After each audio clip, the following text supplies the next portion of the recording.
High guys, welcome back to my channel. तर लास्टचा vlog तुम्ही बघितलाच असेल, लालबाग परळच्या फूड प्लेसेस बद्दल होता. आणि ह्या गणपतीत तुम्ही अजून ते फूड प्लेसेस कव्हर नसतील केले तर नक्की कव्हर करा. आणि आजचा व्लॉग असणार आहे की मी एक सिरीज चालू करते. 9 किंवा 10 दिवसाची ही सिरीज असणार आहे. डिपेंड्स की आपण कसे गणपती फिरतोय त्या हिशोबाने ही सिरीज असणार आहे. आणि माझा टार्गेट आहे 200 गणपती कव्हर करायचे एवढ्या दिवसांमध्ये.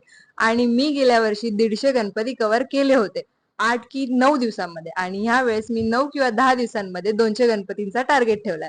तर ह्यामध्ये आपण फक्त मुंबईतले गणपती कव्हर करणार आहोत. तर त्यामध्ये 200 गणपती इन्क्लूड होतीलच. मी त्याचं पूर्ण एक शेड्यूल लिहिलेला आहे, कोणत्या दिवशी काय करायचंय. आणि आपण पहिल्या दिवशी स्टार्ट करणार आहोत लालबाग परेड पासून. तर लालबाग मधले फेमस गणपती, लालबागच्या राजाबद्दल बोलायचं होतं. मी अजून तरी नाही गेली आणि असं बोलतात की राजाचा बुलावा आला की जायला भेटतं. मला असं वाटत नाहीये की अजून मला आलाय, कारण की मला तरी नाही जायला भेटलाय. तर बघूया, इन केस आपल्याला चान्स भेटला या वर्षी तर ठीक आहे. जे होतं चांगल्यासाठी होतं, असं करून आपण पुढे जाऊया. आता हे विचार केलाय की आपण पहिले सुरुवात करूया मुंबईच्या राजापासून, कारण की मुंबईच्या राजाला नंतर खूप गर्दी होते आणि मग आपण तसं फ्लो मध्ये जाणार आहोत. तर कमीत कमी आजचा टार्गेट आहे 19 ते 20 गणपती कव्हर करायचे. आजच्या दिवशी तेवढे गणपती कव्हर केले तर माझा 200चा टार्गेट कम्प्लीट होईल. तर आज आपण चालू करूया मुंबईच्या राजापासून, तेजुकाया, चिंतामणी आणि असे अजून बरेच गणपती.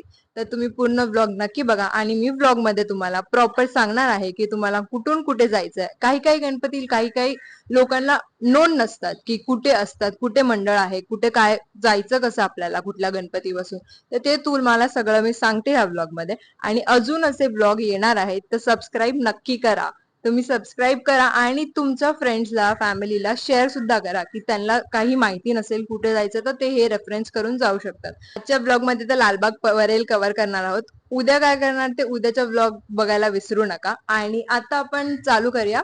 आणि तुम्हाला सगळे गणपती बघायला भेटतीलच पुढे पुढे. तर बघत राहा. Stay tune for upcoming more blogs.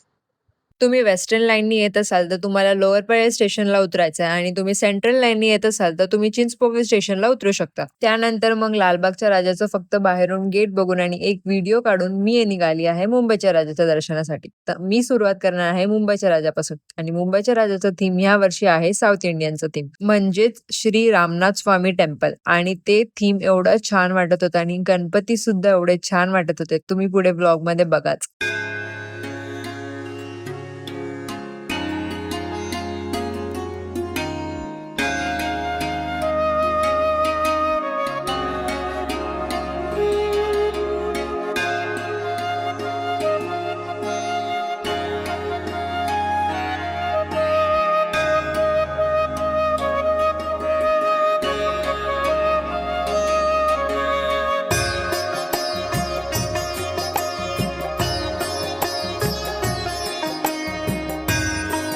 मुंबईच्या राजाचं दर्शन घेतल्यानंतर अगदी थोडंसं चालल्यावर तुम्हाला राजा तेजुकायाचा मंडप दिसेल आणि तिथे राजा तेजुकायांचं दर्शन घेऊ शकता. राजा तेजुकायाची मूर्ती ही टिश्यू पेपरची असते आणि ह्या वर्षीची जी विंटेज मूर्ती दिसते ती तुम्ही बघूनच तुम्हाला एकदम असं वाटणारच नाही की ही टिश्यू पेपरची मूर्ती आहे.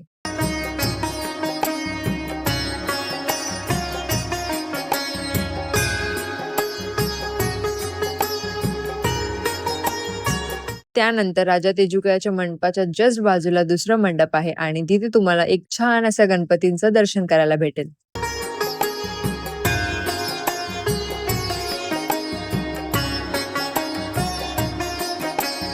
यानंतर मी गेली चिंतामणीच्या दर्शनाला आणि चिंतामणीच्या दर्शनासाठी 2 लाईन आहेत, मुखदर्शन आणि चरण स्पर्शन. पण दोन्ही लाईनला खूप गर्दी होती. म्हणजे मुखदर्शनला एवढी नव्हती, पण चरण स्पर्शनला खूप गर्दी होती. आणि तुम्हाला जर बाकीचे सगळे गणपती कव्हर करायचे आहेत आणि तुम्हाला तुमचा टाइम वाचवायचा असेल, तर तुम्ही एक खालून डायरेक्ट एंट्री करून सुद्धा तुम्ही दर्शन घेऊ शकता. चरण स्पर्श नाही होणार, पण तुम्हाला बाप्पा दिसेल आणि बाप्पांचं तुम्ही दर्शन घेऊ शकता. आणि लकीली मला आरती भेटली तिथे.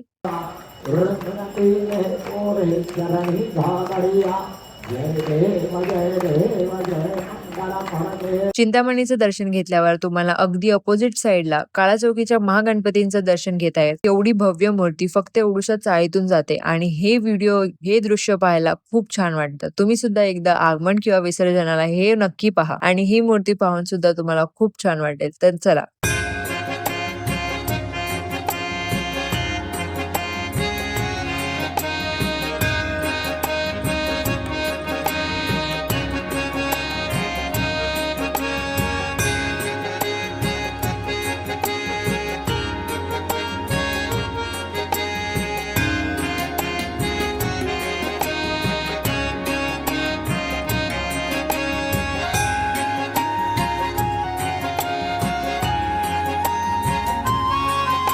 त्यानंतर काळा चौकीच्या महागणपतींचं दर्शन घेतल्यावर तिथूनच सरळ जो स्ट्रेट पुढे रोड जातो त्या रोडने तुम्ही पुढे पुढे गेला की तुम्हाला काळा चौकीच्या राजाचं दर्शन भेटेल. ह्याच गणपतींचं नाव आधी काळा चौकीचा मौर्येश्वर होतं, पण आता ते राजा केलं आहे.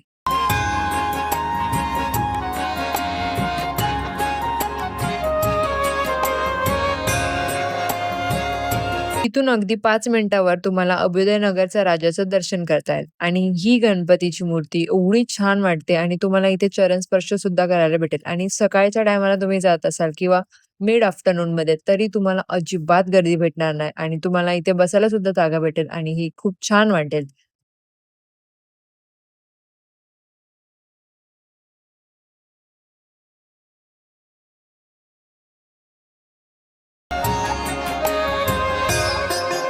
अभ्युदयनगरच्या राजाचं दर्शन घेतल्यानंतर तुम्हाला तिथून 5 मिनिटाच्या वॉकिंग डिस्टन्सवरच दर्शन घेता येईल जिजामाता नगरच्या राजाचं.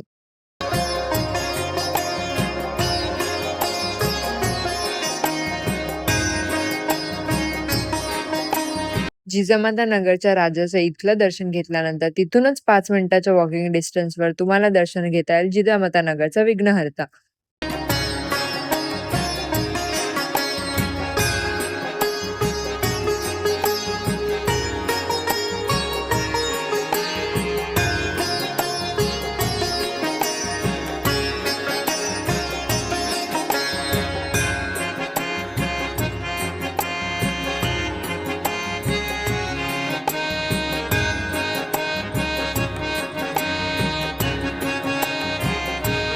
जिजामाता नगरचा विघ्नहर्ताचं दर्शन घेतल्यानंतर तुम्हाला अगदी तिथून 4 मिनिटाच्या वॉकिंग डिस्टन्सवरच बघायला भेटेल अभ्युदयनगरचा गणराज आणि इथलं पण तुम्ही दर्शन घेऊ शकता. अगदी मस्त चरण स्पर्शन वगैरे करू शकता. तुम्हाला एकदम छान दर्शन भेटणार आहे.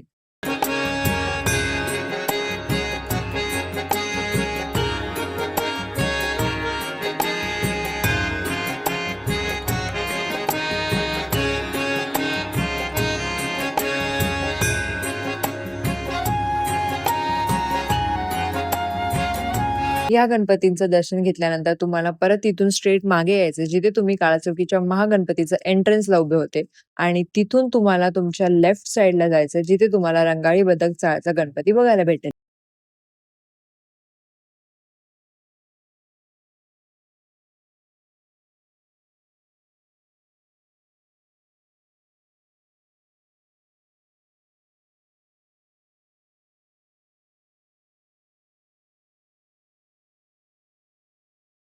रंगाळी बदक चाळच्या गणपतींचं दर्शन घेतल्यानंतर तुम्हाला तिथून फक्त अगदी थोडंसं पुढे जाऊन तुम्हाला तिथे वरती लेन दिसेल त्याच गल्लीमध्ये पुढच्या तुम्हाला भेटेल गिरणगावचा राजा.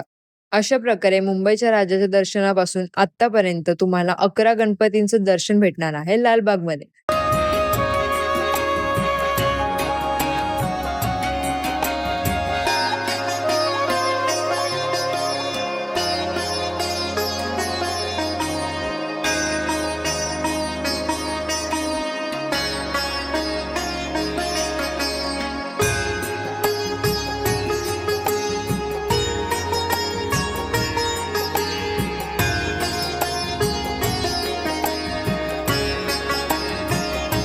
आणि आता आपण जाऊया परेलला.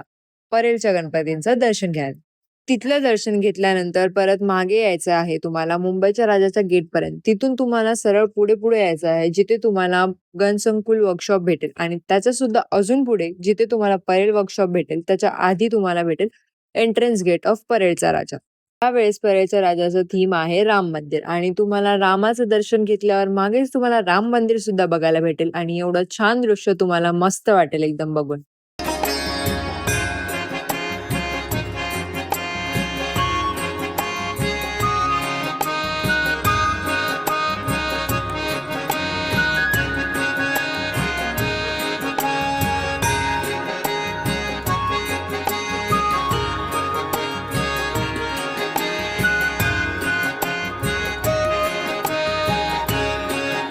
नंतर तुम्हाला तिथून बाहेर यायचं आहे आणि स्ट्रेट परेल वर्कशॉपकडे यायचं. परेल वर्कशॉपच्या साईडला तुम्हाला क्रॉस करून जायचंय आणि परेल वर्कशॉपच्या लाईन मध्येच पुढे तुम्हाला पहिल्याच गल्लीत तुम्हाला भेटेल परेलचा लंबोदर.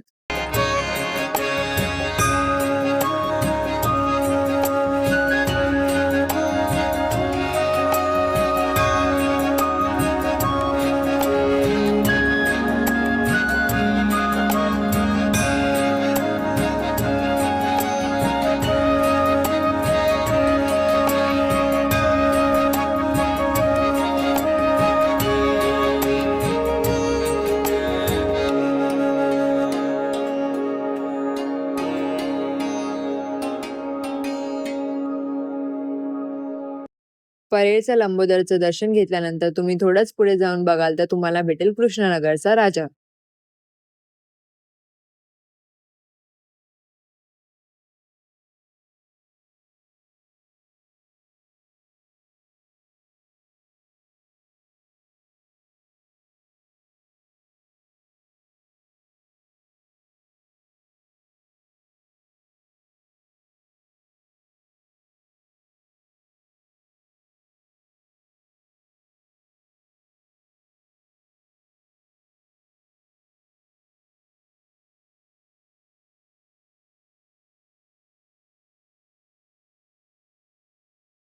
कृष्णनगरच्या राजाचं दर्शन घेतल्यानंतर तुम्ही पुढे जाल तसंच तुम्हाला थोड्याच्या अंतरावर भेटेल परेलचा विघ्नहर्ता.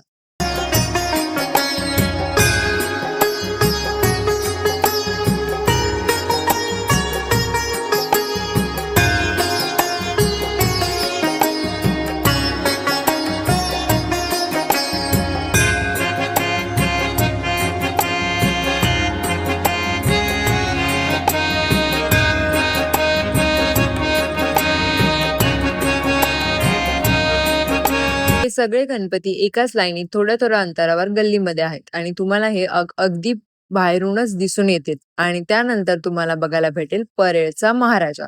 या वर्षी परेलच्या महाराजांची मूर्ती जी आहे ती अगदी बघण्यासारखी आहे. द बेस्ट मूर्ती ऑफ बॅलन्सिंग. लाईक तुम्हाला मुंबईमध्ये आतापर्यंत अशी बॅलन्सिंग मूर्ती कधीच बघायला भेटली नसेल आणि तुम्ही अगदी बघू शकता की तुमचं मनच भरणार नाही त्या मूर्तीला बघून सुद्धा. तुम्ही तिथे किती वेळ उभे राहिले तरी. तर नक्कीच जा.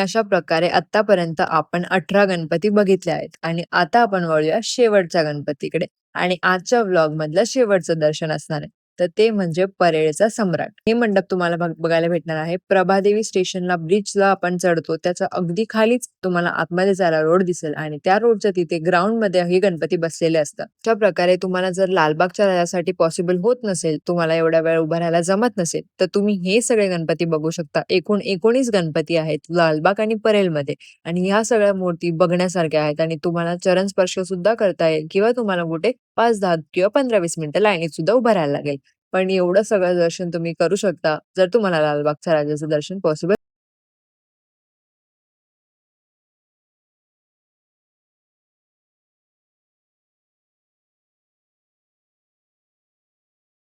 बघितलं असेल तर तुम्हाला समजलं असेल की आपण एकूण 19 किंवा 20 गणपती कव्हर केलेत आणि हा पुढे आता दुसरा व्लॉग असणार आहे. तिथे मी दुसऱ्या प्लेसचे गणपती कव्हर करणार आहे. आपला टार्गेट आहे 200 आणि आपल्याला 200 टार्गेटला कंप्लीट करायचं आहे. तर मग बघत राहा तुम्ही आणि इथपर्यंत तुम्ही हा व्लॉग बघितला असेल तर do like, share and subscribe. आणि तुम्ही असेच अजून कॉन्टेंट बघायचं असेल तर सबस्क्राईब नक्की करा. आणि तुम्हाला ही व्हिडिओमध्ये लाईक कुठून ट्रॅव्हल करायचं हे सगळं समज असेल तर तुमच्या फ्रेंड्सला, फॅमिलीला शेअर करा आणि stay tune for next blog.